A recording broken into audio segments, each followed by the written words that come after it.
In the next section of Note 6.6, we're going to look at composition of trigonometric functions and their inverses. So back in Chapter 2, we learned that if you compose a function with its inverse, they undo each other. So we learned that f of f inverse of x is equal to x, and f inverse of f of x is also equal to x because these are inverse functions. So inverse trig functions, inverse trig functions undo each other, but only when x and y, or the inputs, are in the proper intervals. So when you have inverse trig functions, you have to be careful to make sure that the inputs are in the proper intervals. Otherwise, they will not undo each other. So for example, for sine and sine inverse, as long as x is between -1 and 1, then sine of sine inverse of x is equal to x. And if you have sine inverse of sine y, as long as y, which is the input into sine, is between -pi/2 and pi/2, then these functions will undo each other. Likewise, for cosine of cosine inverse of x, if x is between -1 and 1 inclusive, then these functions undo each other. And if you have cosine inverse of cosine y, as long as y is between 0 and pi, which are the outputs of cosine inverse, then these will undo each other.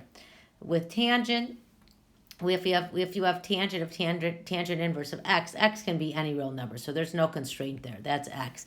But if you have tangent inverse of tangent y, then y, what's going into tangent, has to be between -pi/2 and pi/2, excluding the endpoints. So that's equal to y. So rather than really remembering all these intervals, what I recommend is to just do the function, do the composition, starting with the inside and working your way out, and then you won't make a mistake thinking that trig functions, a trig function and its inverse necessarily undo each other. So let's do an example. So if I have sine inverse of sine pi/6, what I recommend is we'll just start at the beginning and work our way out. So sine of pi/6, if you think about the unit circle, pi/6 is this point here. Its coordinate is rad3/2, 1/2. So sine of pi/6 is 1/2. So then we're going to get sine inverse of 1/2. And then what is sine inverse of 1/2? That's the angle. So I'll write it down. The angle in the interval -pi/2 to pi/2, whose sine is 1/2.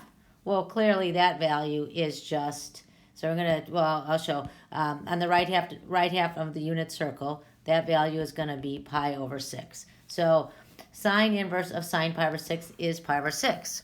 But let's do the next problem. So we'll start at the inside. So I'll do sine of 5 pi/6. So if I do 5 pi/6, I'm here on the unit circle. This coordinate is -rad3/2, 1/2. So sine of 5 pi/6 is 1/2. And now we have to do sine inverse of 1/2. So sine inverse of 1/2 is a problem we just did a second ago, which is the angle in the interval -pi/2 to pi/2 inclusive, whose sine is 1/2. So now we have to be on the right half of the unit circle between -pi/2 and pi/2. And the value on the right half of the unit circle with the sine of 1/2 is going to be pi/6. So this value is pi/6. Right? So sine inverse of sine 5 pi/6 is not true. It is equal to pi/6. And the reason is because, I'll write it down here, 5 pi/6 is outside the interval from negative pi over 2 to pi over 2, which is the constraint that we had up above in this part. Sine inverse of sine y equals y is only true if y is between negative pi over 2 and pi over 2.